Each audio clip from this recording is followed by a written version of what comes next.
लाहौर से इस्लामाबाद और फिर एबटाबाद, चिल्लास और गिलगित से गुजरने के बाद 21 घंटों का मुसलसल सफ़र करके हम 9 लोग हुंजा पहुँचे।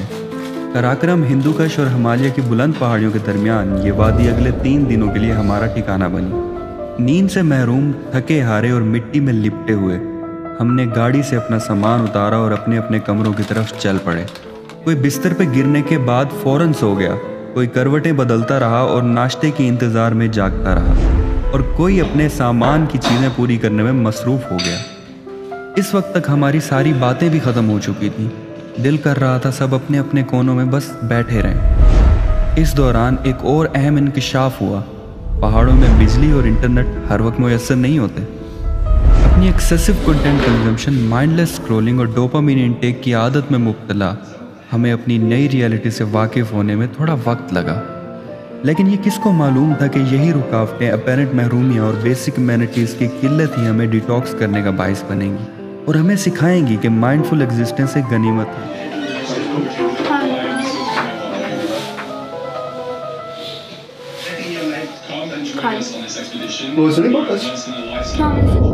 हुंजा दाखिल होते ही हमें सुकून और ठहराव का एक अजीब एहसास होने लगा। और होता भी क्यों नहीं, यहाँ के पहाड़, वादियाँ और दरिया हज़ारों लाखों साल कदीम हैं।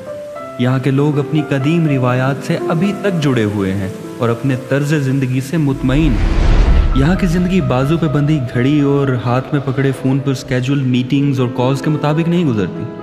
हुंजा में वक्त आराम से गुजरता था। दिन से रात होने में वक्त लगता था। खाना खाने से पहले भूख का एहसास होता था। और सबसे बढ़कर बिना मकसद कुछ किए बगैर फारिग रहने की आदत पड़ने लगी थी। लोगों से बिना किसी गर्ज, मकसद और ज़रूरत के बात करने को दिल करता था।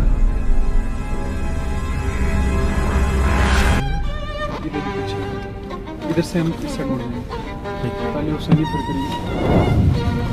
आपको ये सब शायद अनस्ट्रक्चर्ड मालूम होता हो, लेकिन पहाड़ों में हमें इस अनस्ट्रक्चर्ड ज़िंदगी की आदत सी हो गई थी। हर दिन नया मालूम होता था, full of opportunity, curiosity and wonder.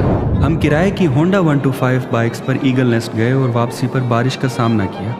बारिश में भीगे हुए हम करीमाबाद पहुंचे और चाय के साथ आधी कच्ची फ्राइज खाई। हम अताबाद लेक गए और स्विमिंग ना आने के बावजूद लाइफ जैकेट्स के सहारे साफ नीले पानियों में जेट स्की की। खतरनाक हुसैनी ब्रिज क्रॉस किया और एक कमज़ोर हार्नेस से बंधे हुए जिप लाइन से वापस आए।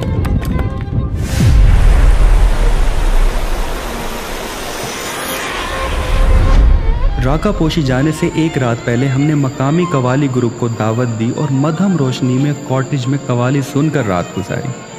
हमारे लिए हर दिन नया एक्सपीरियंस था।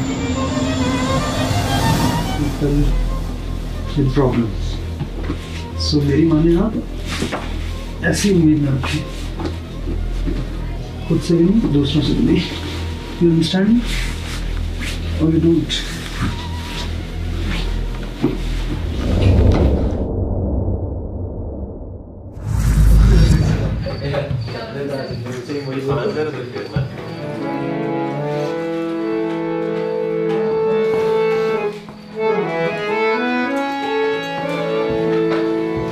दिले उम्मीद तोड़ा है,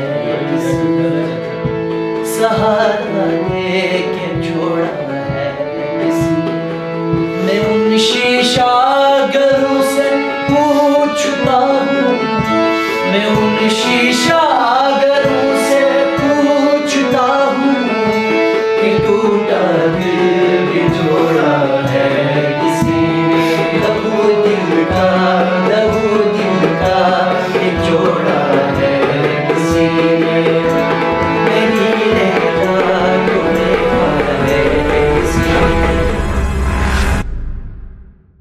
मैं आपको एक सजेशन दूंगा, कभी कभार कुछ ना करें, अपने आप को आराम करने की मोहलत दें। आपका काम, दोस्त, फैमिली कुछ अर्सा आपका इंतज़ार कर सकते हैं। आप चंद दिनों की छुट्टी लें और अपने साथ वक्त गुजारें। आपका घर से दूर पहाड़ों में जाना भी ज़रूरी नहीं है। अगर आप फ़ोन की स्क्रीन से जुड़े नहीं भी रहेंगे तो भी आपको दुनिया वैसे ही मिलेगी। हम हर अनइम्पोर्टेंट सुपरफिशियल चीज़ का हिस्सा ना बनने का एक गहरा डर रखते हैं। It's called FOMO, fair of missing out. This time miss out on a few things intentionally. और फिलहाल राका पोशी या K2 ट्रैक करने पे भी ऑब्सेस ना करें, वो बात की बात है। खुद को वक्त दें, सुकून, ठहराव और थोड़ी सी बेयकीनी को एक्सेप्ट करने की आदत डालें। चलें, अभी के लिए इतना ही। अगले एपिसोड में मुलाकात होती है। ख्याल रखें।